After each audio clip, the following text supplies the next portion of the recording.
Thanks so much for your company. Well, as I said earlier in the program, with interest rates so low, it's been a huge churn, it seems, in real estate sales. Certainly, I know in South East Queensland, some say it's the people who are fleeing Victoria and New South Wales, we've seen all that before, coming to South East Queensland, buying big because they've sold big in other places. Adrian Bo is real estate agent, real estate coach and auctioneer. He joins us. Adrian, I mean, let's face it, there's never a bad time to buy, and this has probably been a pretty good time to sell, hasn't it?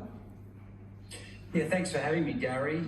Definitely, it's a very fair marketplace, in my opinion, to be trading. Obviously, the magnitude of the residential sector in real estate is incredible. You're talking over $9 trillion, which outweighs the combination of the market cap on the ASX, which is only about 13 billion, plus commercial real estate, plus the entire superannuation of the country. So a huge sector of the market.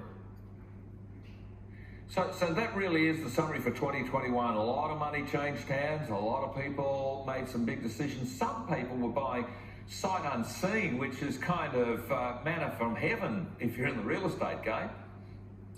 It's a very good point. We've seen this year, Gary, 21.9% growth across the board throughout Australia, particularly in the last quarter, 3.8% nationally. The outlier there has been Sydney at 6.7%.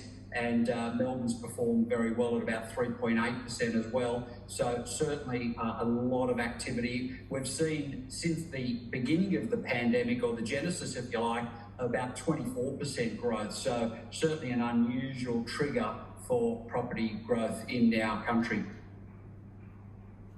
So how does it keep going? Does it just keep growing? What's the effect of interest rates? Interest rates being so low gives people confidence. They'll probably stay that way, they say, for a few years. Let's hope that's true, because people need to bed down their decisions they've taken.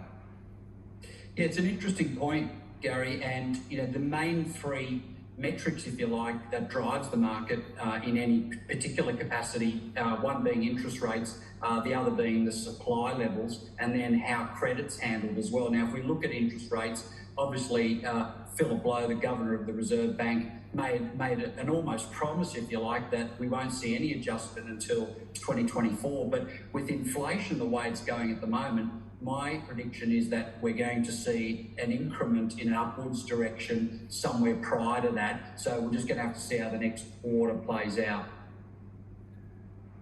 Earlier in the program, we talked about supply chains when it came to labour, but supply chains for core materials is also a problem.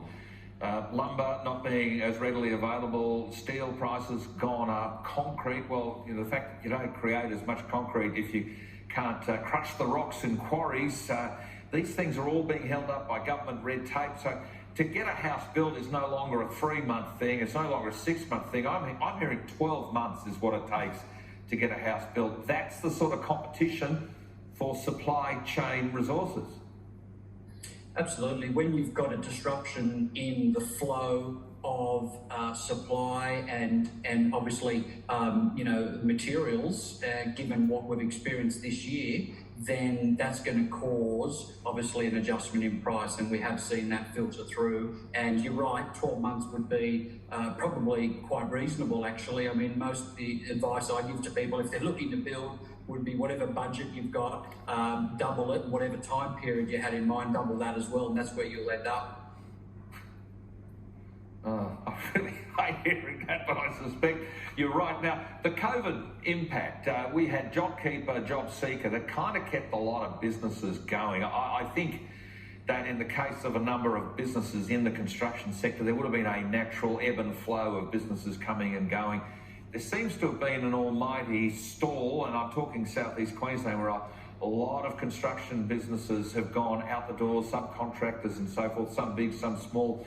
But the impact just adds to the pressures in the market.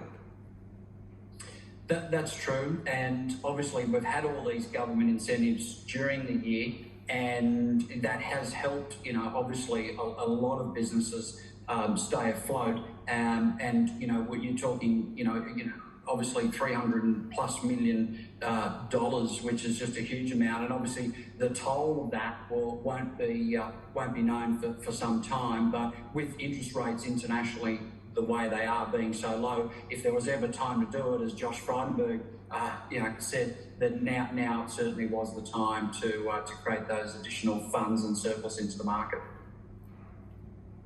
Well, it certainly had a big impact across multiple businesses, and I suppose, Adrian, the other point then is we're close to only a couple of days left in 2021. Upbeat, optimistic about 2022. What's your take on it? It's a very fluid process, Gary, as you can tell with what's happening at the moment.